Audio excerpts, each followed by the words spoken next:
My name is Tina Hurley, the founder and executive director of Less Leg, More Heart, a charity that provides amputees with support, supplies, and services to improve quality of life. You know, it's like waking up to a whole new life. But you never know what the day is going to bring. One of my task force partners and I, we left and went to Katrina and to do security for 2 weeks. About a month or so later, I got sick. I was just full of blood clots. And during that time in the hospital, they told my wife several times that he won't make it through the night. In the middle of all this, got a phone call one night from an attorney asking if we would take care of my 2 great nieces and great nephew. So we started the adoption, to adopt them. And in the middle of that, my wife decided after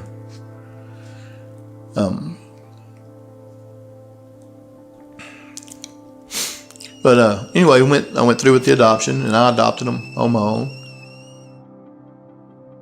So my son-in-law called me one day and he said he went into a bow shop and he said there's this lady you've got to talk to. I had given him a call and we talked about everything, and at first he was fine. Kids are good, that's all he'd say. And as we kind of went into it, there was a lot more underneath that fine and that smile. His whole socioeconomic situation was in a pretty critical state. Because of the way that we word things and because of the trust that we can build with people and our ability to navigate behind the smile and behind the fine that people are so quick to throw up, we were able to get him a new leg, keep his lights on, get his kids school supplies, get him a gym membership, and really just embrace him and let him recognize that it's okay to not be okay.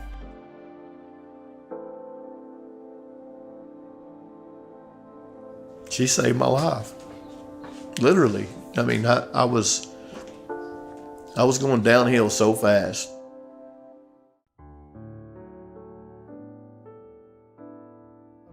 It's 24 hours a day, 7 days a week, all the time. You go to bed hurting, you wake up hurting, and none of it's curable.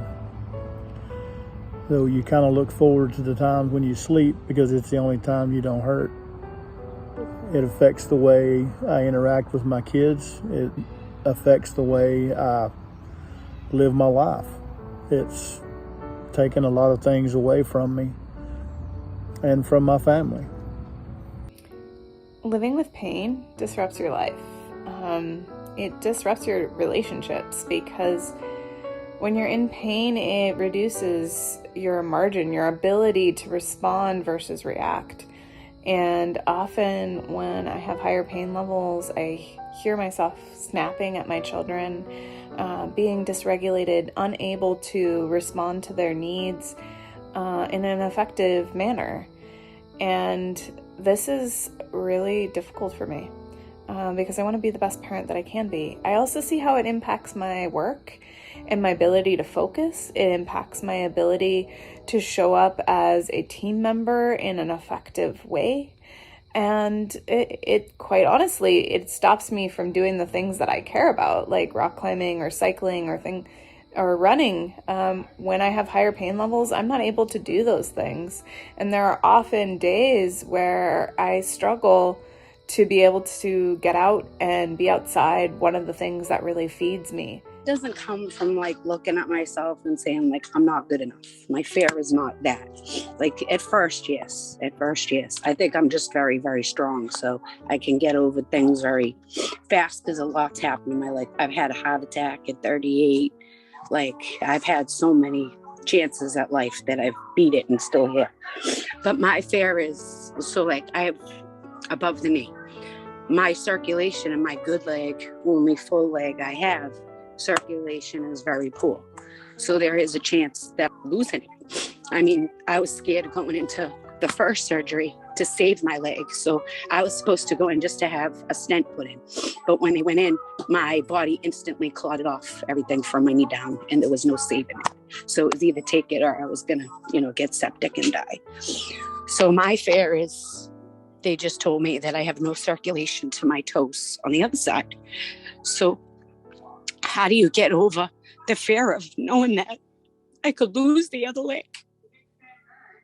It's not somebody was going to look at me and say, hey, she don't have a leg.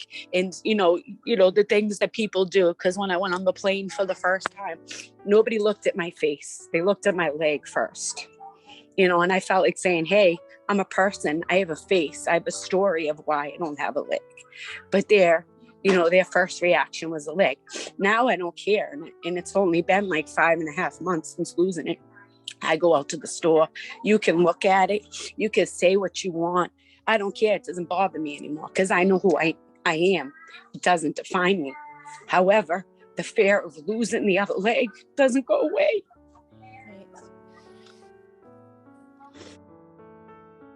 I got started with Less Leg, More Heart when Tina Hurley sent me a cold message on Instagram, just asking me to hop on a Zoom call in about a week. Within 20 minutes of that call, I think we both knew that this was gonna work out very well. And she asked me to come out to this trip out to Boston and New Hampshire for a few days to do a little bit of media and participate in an event with a prosthetic manufacturer called Levitate. On the second day that we were out there, I was filming a podcast and she ended up using that as an opportunity to set me up and gift me the very first Levitate running blade that Less Leg, More Heart gave. What's happened since then has been incredible. Within 20 minutes of this, we learned that I can absolutely teach amputees to run better than most of them had been given the opportunity to. So as a result, from a professional standpoint, I've now become somebody who works with amputees, teaching them to run. Through Less Leg, More Heart's training program, I work with 5 amputees currently, teaching them the basic skills to enable a better life for themselves. And I've been able to carve out a niche with teaching amputees that I had not yet figured out before. Since then, I've been able to impact hundreds of amputees' lives through the instruction that I've been empowered to give from that one single experience provided by Less Leg. So not only that, but that one single opportunity has led to giving me the opportunity to build both the confidence and the ability to leave my day job to focus on this endeavor of helping the amputee community that never would have happened had Less Leg, More Heart not stepped in it. So what has Less Leg, More Heart done for me? It's empowered me to give my best self to the world. My name is Lasse Madsen and I'm the CEO and founder of the company called Levitate. In Levitate, we make affordable prosthetics for individuals living with limb loss. And today we are here at the D1 training facility in Burlington in Boston. And we've had around 50 people coming out to our event and try blades for the first time in their lives. And it's been amazing to see, how many people that came here and hadn't been running for maybe 30 years. We had a guy coming here saying, I haven't been running for 30 years. I didn't think this was something for me, but he put the blade on and he just took off. So super cool to see that people trying it out for the first time, figuring out if they like it, and then some of them are bringing it home today. So that's pretty amazing, yeah. My ambition was to start a company where you could basically go online, buy a running blade kit in a box, and then you could adjust the running blade to the height that you need, and then you could get going, just as every other individual that buys sports equipment. We've also partnered up with a few non-for-profit organizations, one of the great ones being Less Leg, More Heart. Tina Hurley reached out to me and we've had a lot of great conversations. What they are doing is absolutely amazing. I kind of describe them as more like a 360-degree non-for-profit. They help individuals not only to get equipment, but actually a 360-degree care package of, how should we actually be treating people that are coming out of recent amputations and taking care of different things all around. So it's an amazing organization, and this is one of our valued partners that we're working with, and I'm super happy to meet Tina in person today. It's just amazing, and also to just see you guys coming out and setting up a booth and all of that is really amazing.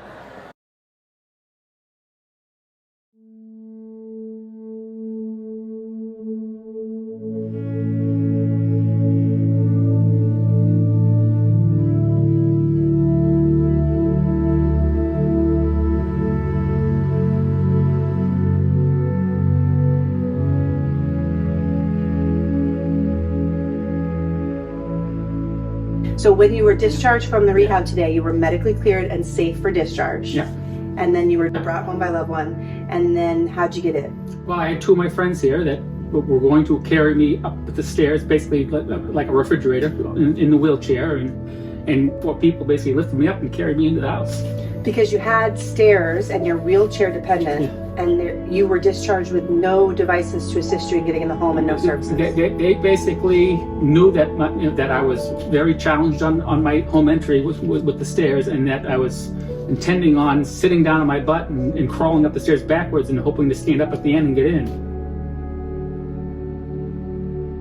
So the answer from everybody, the insurance and your whole medical team and the discharging folks at your rehab were, figure it out. Basically, yeah. What do you find are going to be the primary challenges with the structure the way that it is in your ability to do so comfortably? Well, I mean, my wheelchair is 26 inches wide. The bedroom and the bathroom door are 30 inches wide, which doesn't leave a lot of extra room for maneuverability, especially going through and your knuckles. My bathroom is somewhat small. So getting in there and being able to turn around and all that is very difficult, and in the bedroom, yeah, same thing. You can get through the door, but it's very tight. You can get there, and luckily I have enough room once I'm in my bedroom to spin around.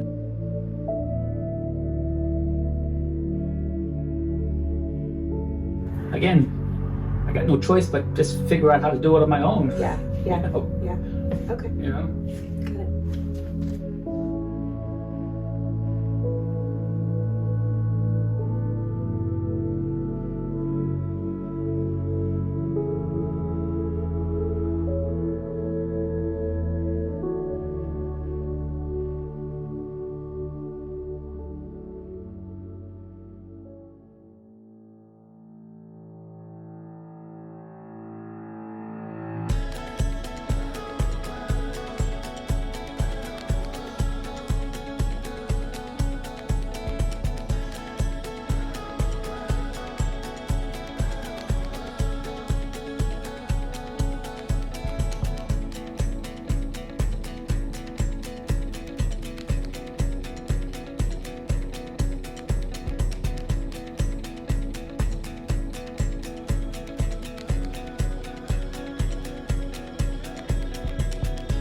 Project is finished, and we were able to make some adjustments in your home that we'll be able to show, including the ramp access, the washer and dryer, widening the doorways, really making the bathroom renovated so that you were safe in it. And that's resulted in your ability to be more independent and safe in the home, and hopefully improve your confidence getting about. So with all that said, I just wanted to briefly touch on the concept of independence and what it means to you to have the opportunity to have these features that you otherwise wouldn't have had before because of the generous donations that we have. What does this mean? It means everything. I mean, it's if I didn't have these things, my life would be horrible. I'd probably have to move. Yeah. I'd like to take this opportunity to thank everybody who was involved in this project. It's meant so much to me and changed my life in such a great way. From all the volunteers to the donors to the subcontractors, everybody, just the overwhelming support is just out of this world.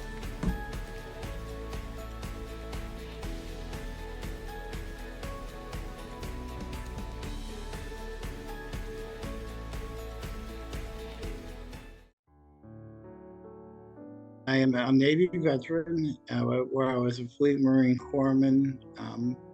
And I worked with members of the Navy and/or Marine Corps to take care of the medical needs of those service members.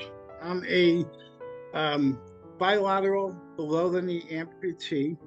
One of them was a military-related, and the second one was a doctor who did not meet a standard of care, ended up developing a real serious infection, which ended up taking the leg in the long run. I also have a partial hand amputee of my left arm, using basically from my elbow down is not usable. I spent numerous weeks in the hospital and lost my ability to walk, which I am getting back slowly. And then on top of that, I am a dialysis patient for stage 5 plus kidney failure, where my kidneys don't function in any capacity whatsoever, require me to be in dialysis for up to 6-hour sessions for 3 times a week.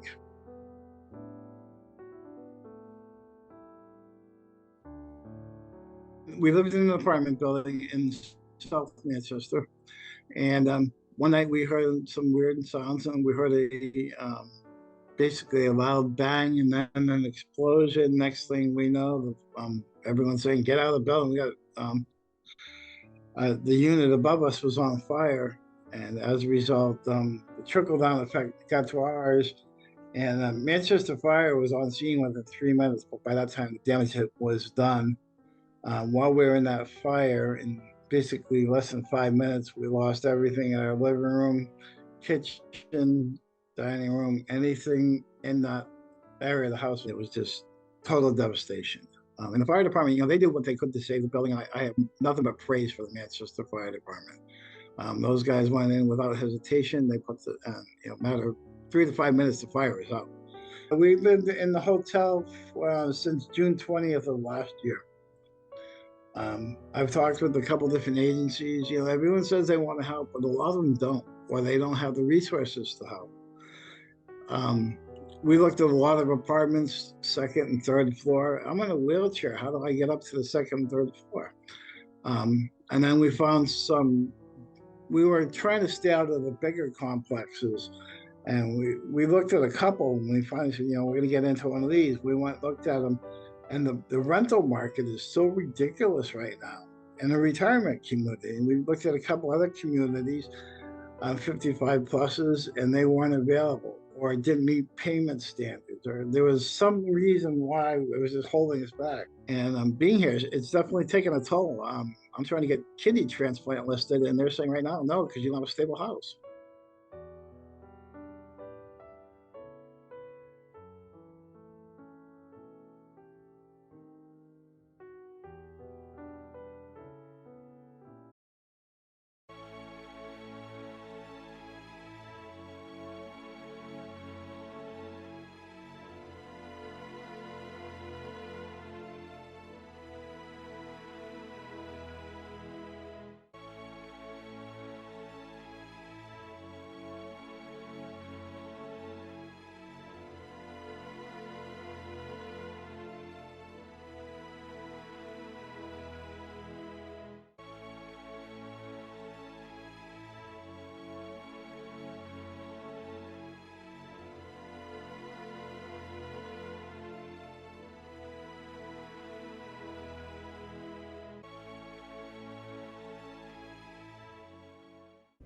Thanks to the camaraderie of the community, to the generosity of these philanthropic companies, and to the hearts of the beautiful people on the streets with eyes and ears out to look for folks that are in need. Our organization cannot thank you enough for your investment in our organization, for following our story, for contributing to our mission, and for helping us continue to improve the quality of life of the amputees that come across our path that are in desperate need of our love.